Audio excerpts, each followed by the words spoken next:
This story goes back to when I was 15. It was my first night into what would become one of the scariest moments of not only mine, but my friend's life also. It was midsummer and my family had decided to embark on one of our many camping trips of that year. Our convoy consisted of my parents, my uncle and his girlfriend, and my friend Taylor and I. We had spent the day wandering the endless Ocala forest that encircled our campsite, looking for that one special thing that we just never seemed to find. We also threw some lines out into the water that day. The campsite sat on the edge of the intercoastal and the fishing was usually great. Fortunately, it was that day and we had fresh red snapper for dinner. As the night grew on, Taylor and I decided it was prime time to take a walk to the shower room that was located about a mile from our campsite. The walk there was nothing out of the ordinary. There were no other campers filling the other sites that weekend. We had known that on account of the park ranger earlier that morning, saying how surprised he was about the lack of sites taken up, especially for this time of year. As we closed the distance between us and the showers, we were able to make out the bright floodlights that shone from the front doors. We were coming up on a fork in the road.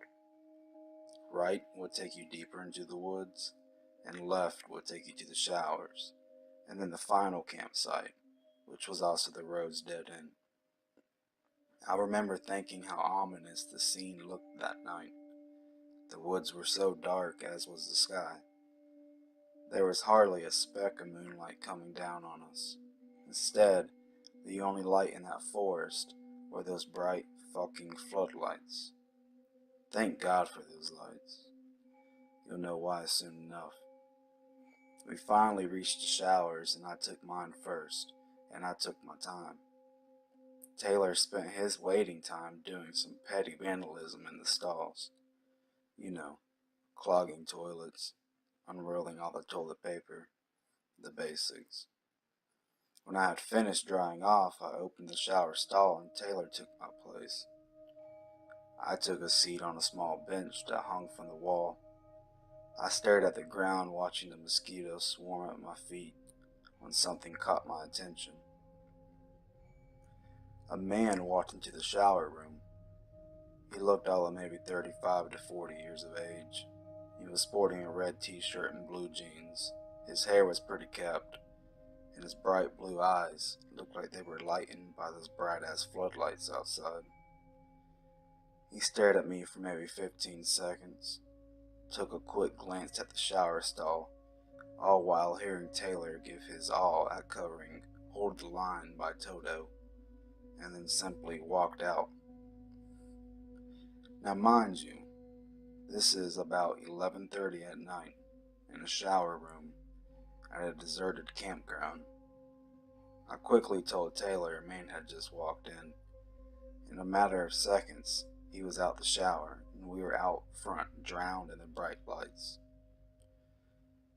Only 20 seconds had passed since the mysterious man had walked out, and yet he was nowhere to be seen. Either way he could have ran would have taken him at least 2 minutes to disappear from our sight. We were spooked, and I mean fucking spooked. We started to make our way back to our campsite as we talked about what we think the mystery man's intentions were when I spotted him. Where the fork was, there was an old oak tree with a palmetto bush at its base. I could clearly make out a man crouched in that bush.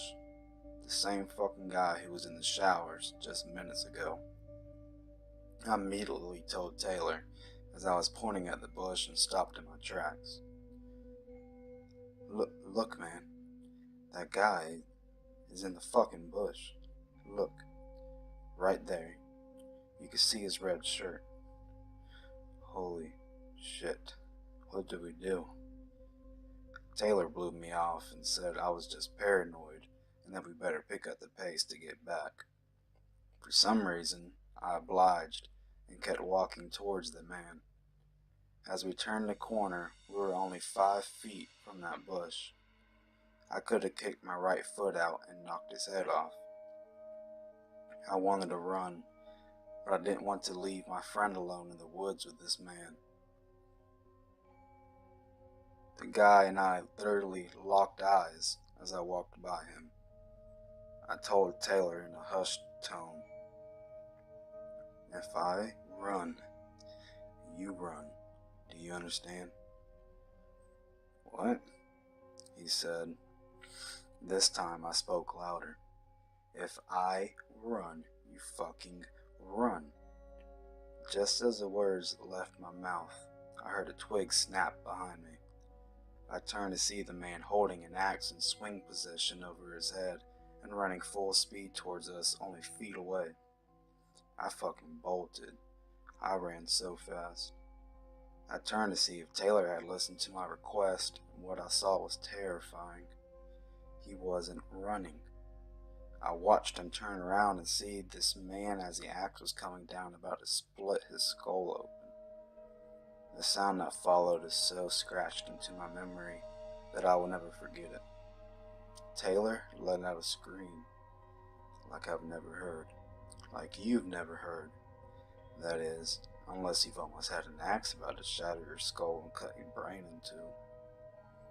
Thankfully, his fear kicked in and he bolted also. We ran the mile through the forest back to our campsite in a matter of minutes. We asked my family if they were playing a prank on us, and they were all down at the water fishing in the lantern light. We were shooken up that night. Needless to say, there was no sleep had. When we finally got back home, we did some research, and what we found made our fears even worse. There was a serial killer who had been killing innocent people with an axe in the Ocala National Forest a few years prior and was never caught. There were almost 2 more notches in his axe handle. So let me tell you something, and listen closely. If I ever tell you to run, run.